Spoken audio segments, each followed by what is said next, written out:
All right, so when you look at um, the next part would be ongoing impressions, the importance of your website. So, um, I, I'm really excited about what we've been able to do and produce with Bond over the last couple years. And as you'll see with this and some of the other things that we've done, this is Bond's website, who in 2001, this is a spectacular website. This is out in front. Most people didn't have websites. John Peterson and Matt and their team at Bond did a nice job of building their online presence. But a couple years ago, we started to talk and said, that's really not who we are today. So we created, and I produced with my company in the early days of my company, a website that is exactly what you see today. And this is a clean, simple design that really represents who Bond is.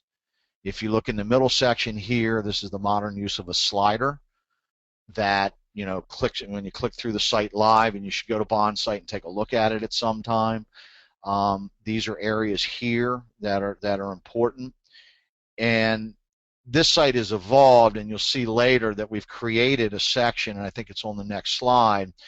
I've added to this and added a section called media here, and the media section is critical because the old site design is non-interactive. It's a brochure, which is important because you want to portray the right image. But the interactivity is what drives the revenue, what drives your page views, your brand, and your revenue, and word of mouth, and all the other important things.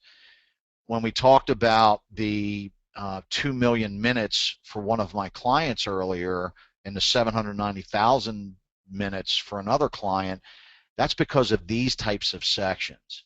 And this is the media section that we use to post newsletters, blogs, and as you can see here, Dr. Miller and Shauna's company, Environmental Safety Technologies, we did a presentation for Legionnaire's disease, and we use that to send out in a newsletter, which I'll talk about later, really to drive online behavior and engagement.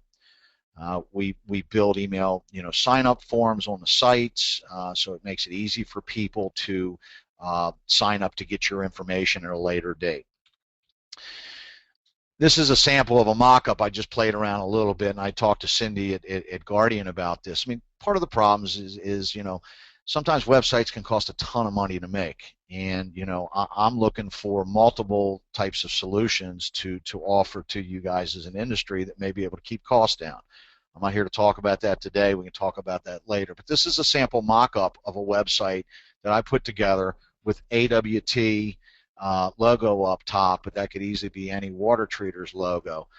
But the difference here is that this is an interactive window. So this would be the first thing potentially you would see when you go into this website.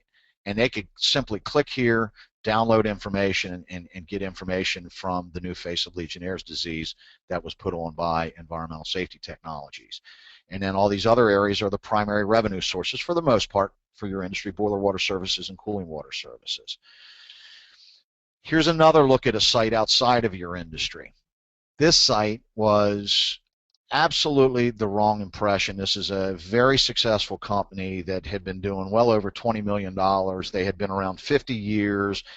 They did interior construction work, and when they developed their site, this is what you see when you go to their site. Now, if you're going to look at their site to decide if you want to do business with them or not, it would be like you water treaters putting a Brita home water filtration system on your home page. And I'm serious, because this is outdoor construction. This is a female in a hard hat underneath a crane. Well, they do 5,000 to 100,000 square foot interior construction build-outs of existing properties. So immediately when people went to their site, they go, oh, well, I'm not going to hire them. That's not what they, I don't do exterior construction. So we went through a process of evaluating who they were as a company, and we built a website that was interactive, that really said who they were.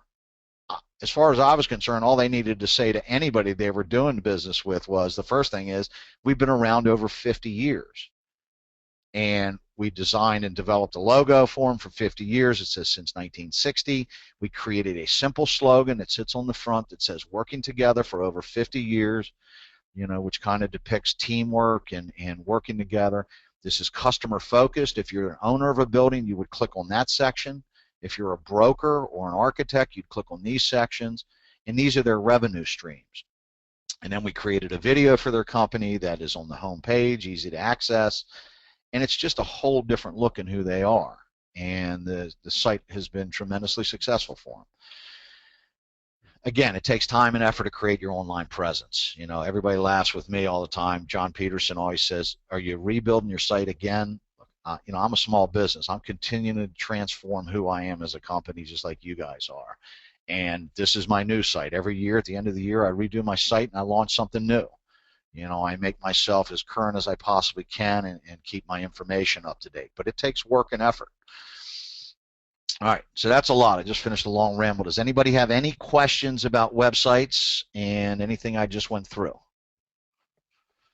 Okay, talk to us about storyboarding as a way to explain difficult industry concepts like heat exchange performance to non-technical client personnel. Rob, that's a great question.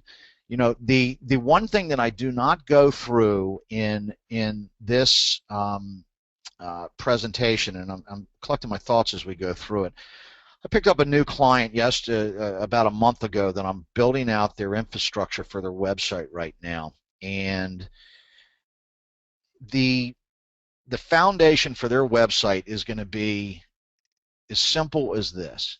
We all like stories, and the storyboarding that I have their salespeople doing right now for window replacement, siding, roofing, and all those other exciting things, right, is each web page, each article, everything they do is going to be written in a story format, but it's also going to be written as if they're in the house making a presentation. So there's no reason that exactly what your reps say, and more importantly, what the owners and your better senior level people that sell your product properly, whether it's a product or service, whether you're a vendor or whoever it is, what do you say to that customer?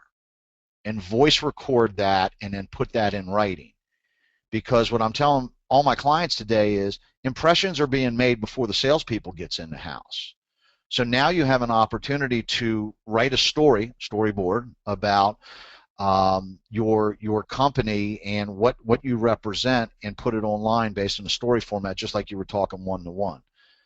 With radio, which is the broadcast business I came out of, we used to say, you know, we're writing 30-second commercials or 60-second commercials as if there's 100,000 people sitting in an arena or a football stadium and listen to you. What would you say if you had 100,000 active people looking at you right now? And as you saw before, we had 23,000 page views on one site, so there's a lot of people reading the info. So that's one quick you know, just update on that. And you can, if you want to talk about offline on that, just ask me later, Rob. Be glad to help. Plugins besides Flash that we should avoid incorporating on our websites. You know, I mean, there's a lot of things, you know, and that's a more detailed question.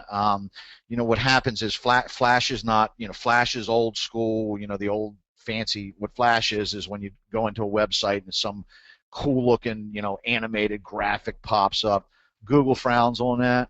Google's just, you know, pretty simple. They want to see content when your website fires up.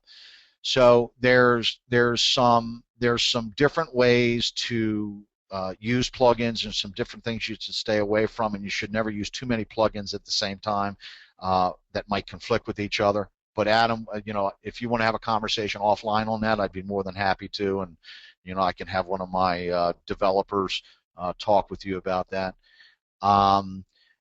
Least expensive ways to construct and host a site.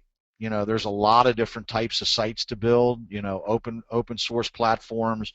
WordPress are very popular. It's the most used format now for websites, just because it's easy to update. You know, relatively easy to update. You know, compared to the old way websites were built. You know, in HTML and everything had to be coded. So there's a lot of different options out there. But you know, I mean, cheap websites are cheap websites. You know, it's the marketing engine that goes behind it. It's the sales engine that goes behind it. It's the integrated marketing that goes behind it. So there's a lot of ways to build sites, and there's a lot of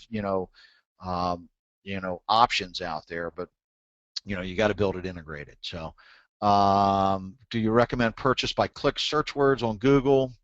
Cindy, we can talk about that. I'm not quite sure that's the right thing for your industry, and I've had some conversations with others about that, so we can talk about that a little bit later. But you know, it's possible. It just depends what you're doing for search. I think there's some other ways to probably do it better though.